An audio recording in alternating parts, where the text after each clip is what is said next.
नमस्कार मित्रांनो. सारं काही तिच्यासाठी 5 जुलै भागामध्ये मेघना निशी आणि नीरजला म्हणते, आपण आता इथे अजिबात थांबायचं नाही. ती चारू शिनूसाठी ठार विडी झाली आणि असे लोक खूप भयंकर असतात. आणि निशी, तू दादा आणि उमाताईला सांगून टाक, तुम्ही पण चारूपासून लांब राहा. त्यापेक्षा घरच्यांबरोबर संबंधच तोडून टाका. म्हणजे चारूचा काही प्रश्नच राहणार नाही, कारण तिचा ओवीवर खूप राग आहे. निशी म्हणते, आई मी असं कसं सांगू शकते, मला दादांसमोर बोलायची अशी परवानगी नाही आहे. नीरज म्हणतो, मॉम हे काय बोलतेस तू? निशी बरोबर बोलते. अगं असे कसे संबंध तोडायचे? आणि अगं आज ना उद्या ते गोड होणारच आहे. मेघना म्हणते, उद्याच ते गोड होणार. दोघं पण आश्चर्याने बघायला लागतात.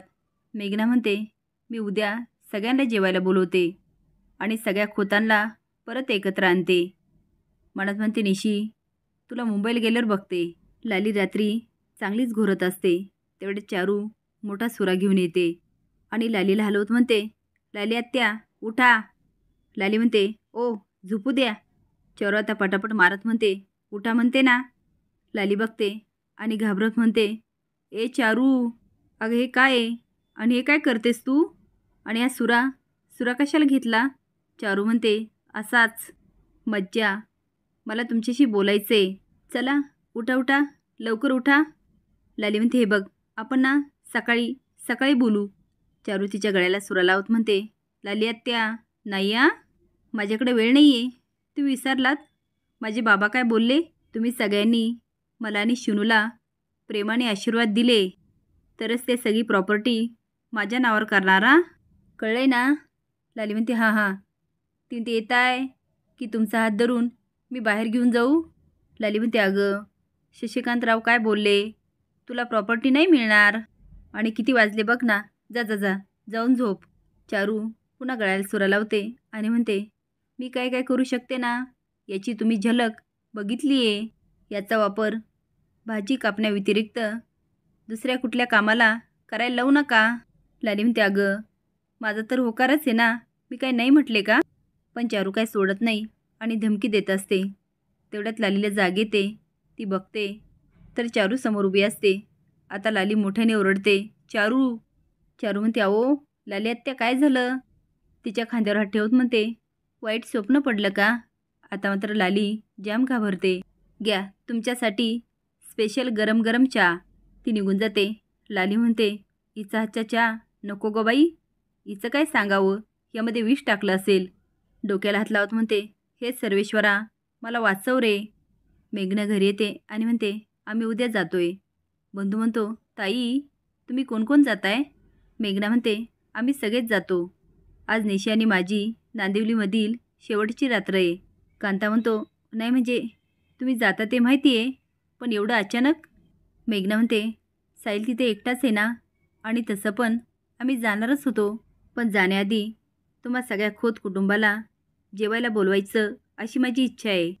आज तुम्ही सगळे आमच्या घरी डिनरला या. सगळे स्माईल करतात. तेवढ्यात लाली येते.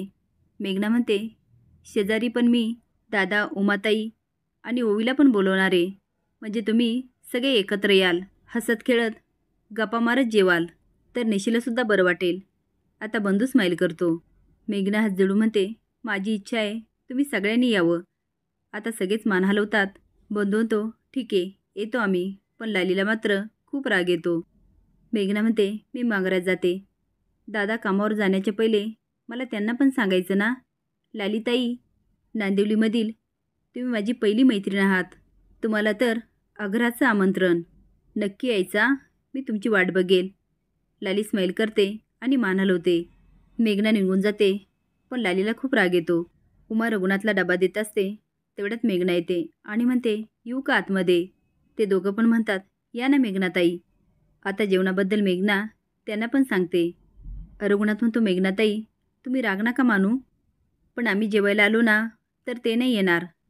त्यामुळे आमची इच्छा आहे तुम्ही त्यांनाच बोलवा. मेघना म्हणते, अहो तसं काहीच नाही आहे, मी तिथे पण सांगून आले, तुम्हाला सांगणार आहे आणि त्यांना काहीच प्रॉब्लेम नाही. हे ऐकून रघुनाथ आणि उमाला खूप आनंद होतो. ते म्हणतात, ठीक आहे मग येतो आम्ही. बंधू म्हणतो, मंजू हे बघ, निशीच्या सासरी आपण पहिल्यांदाच जाणार आहे, तर रिकाम्या हाताने जाणं बरं दिसत नाही. तर मी काय म्हणतो, तू विचार करून बघ काय घेऊन जाता येईल. काय भाऊजी? कांता म्हणतो, खरं आहे. आता तिघं बोलायला लागतात. लाली म्हणते, बाद झालं नाटकं, आणि मोठ्याने ओरडते, ह्या घरातील तिकडे कुणीच जाणार नाही. बंधू म्हणतो, हे ठरवणारी तू कोण ग? हे बघ, निशीसुद्धा ह्या घरची मुलगीच आहे. त्यामुळे मी, मंजू आणि डुग्गू काही झालं ना तरी जाणार. कांता म्हणतो, लाली, मेघनाताईने एवढ्या आग्रहाने बोलवलं, त्यामुळे मी आणि शिनू तर नक्की जाणार. त्यांना वाईट वाटेल ना. चारू म्हणते, लाली आत्या नाही जाणार ना, तर मी सुद्धा नाही जाणार. मी माझ्या होणाऱ्या सासूबाईंना सोडून कुठेही येणार नाही. कांता म्हणतो, हे बघ, हिचं असं असतं. तू नक्की नाही जाणार ना? शुअर. चारू म्हणते, हो. कांता म्हणतो, ओके. मंजू म्हणते, चारू अगं आली असती. ती नको.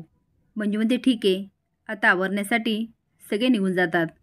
लाली सोप्यावर बसते. चारू हात लावून म्हणते, लाली आत्या. आता लाली खूप घाबरते. चारू म्हणते, तुम्ही अजिबात काळजी करू नका. मी तुम्हाला सोडून कुठेही जाणार नाही. मी आज तुमच्यासाठी फक्कड बेत करते. तुमच्या आवडीचं खायला करू? खुश? लाली मनात म्हणते, आज घरामध्ये मी चारूसोबत माझं काही खरं नाही.